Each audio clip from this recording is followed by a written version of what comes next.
Good morning, students. Today we will start chapter number 21 of our English grammar book, Essentials of English Grammar and Composition. And name of the chapter is Punctuation and Capital Letters.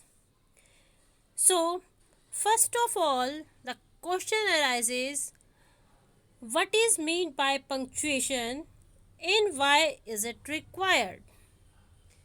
And the answer is, when we speak, we do not go on speaking continuously or in the same tone. We pause while speaking. Even our pauses are not of the same duration.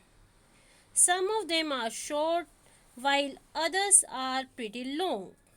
And sometimes we raise our voice while at others we lower it.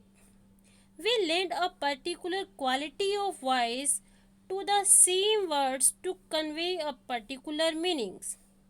So, marks of punctuation perform the same function as pauses and stresses perform in speech. The word punctuation has been derived from the Latin word punctum, which means a point, a stop. A punctuation mark divides a sentence or a paragraph in a clear and understandable language. These are the principal punctuation marks. Let me read out their names: full stop, comma, semicolon, colon, question mark, exclamation mark, dash, hyphen, brackets, inverted commas, and apostrophe.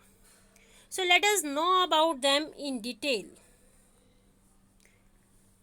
First, we will understand the use of comma.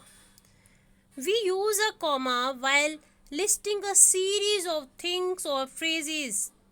A series is a list of three or more things. We usually add and before the last item on a list. When we do so, we do not add a comma before and. Like, read the example.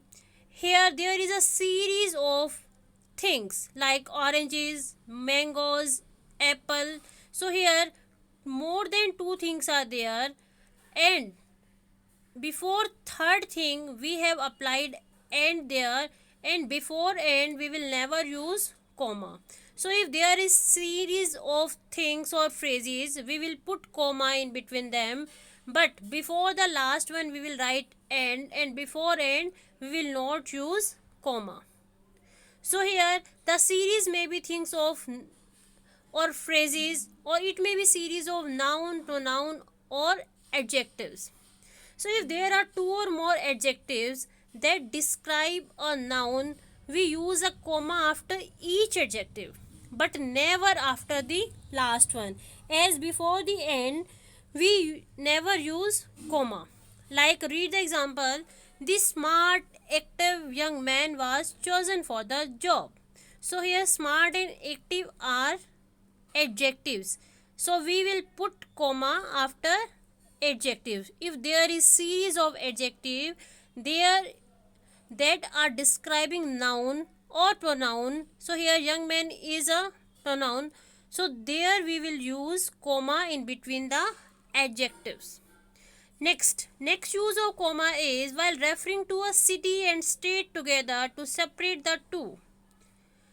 Like, we had to go to Bhopal, Madhya Pradesh to meet a relative.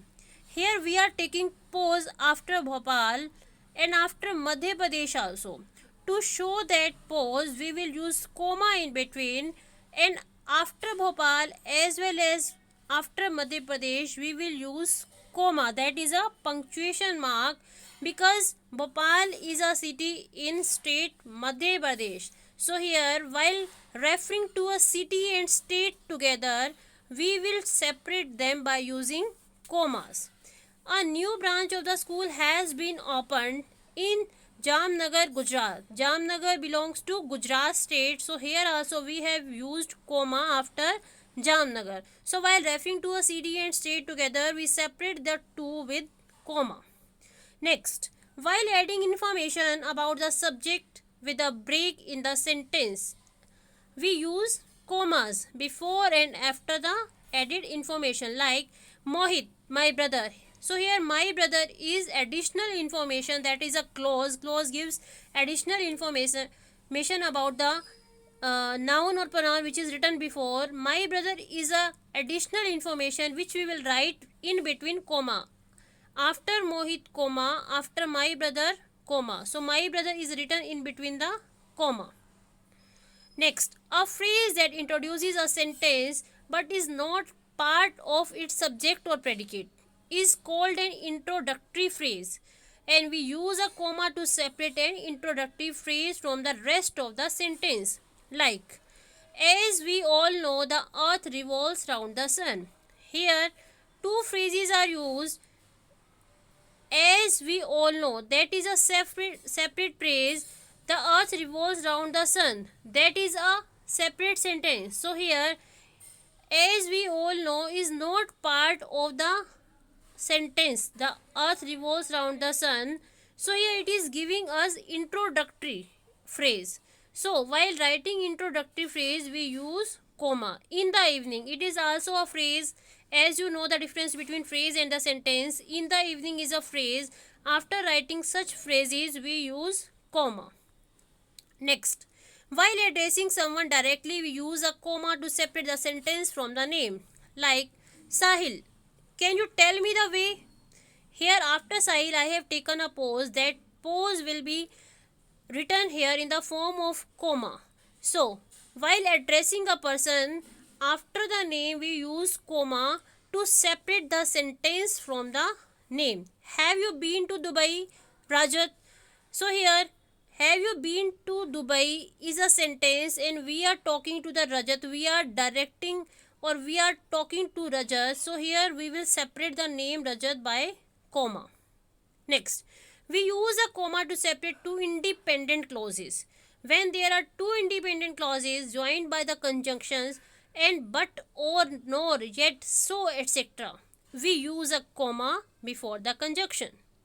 Like, everybody went for the party, but Manoj stayed at home.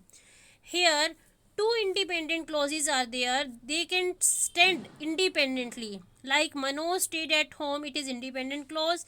Everybody went for the party, it is also independent clause. So here, but is a conjunction which is joining these two independent clauses. So if such kind of sentence is there which is formed by two independent clauses and joined by conjunction, so before that conjunction we will use comma. Like, please get out of here. This is independent clause. I will call the police. It is also independent clause. And these two clauses are joined by or conjunction. So before that or conjunction we will put comma. Next, in complex sentences. In complex sentences, when the subordinate clause comes before the main clause, the comma should be placed after the subordinate clause. Like in compound sentences, here two independent clauses are there. In complex sentences, there is one main clause and one subordinate clause. Like, after everybody had left, this is subordinate clause. Richa opened all her gifts, this is main clause. So here after subordinate clause we will put comma. When we heard the news, it is subordinate clause.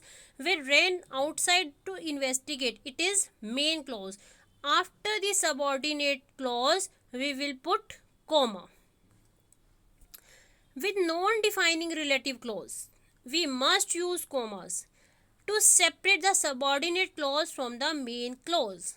So here, as you know the difference between subordinate clause and main clause means a clause which can stand alone, and subordinate clause means which can't stand alone. So here, Chetna, who takes music lessons, sings very well. Here Chetna is used as the word. So here Chetna sings very well is our main clause. Who takes music lesson is our subordinate clause.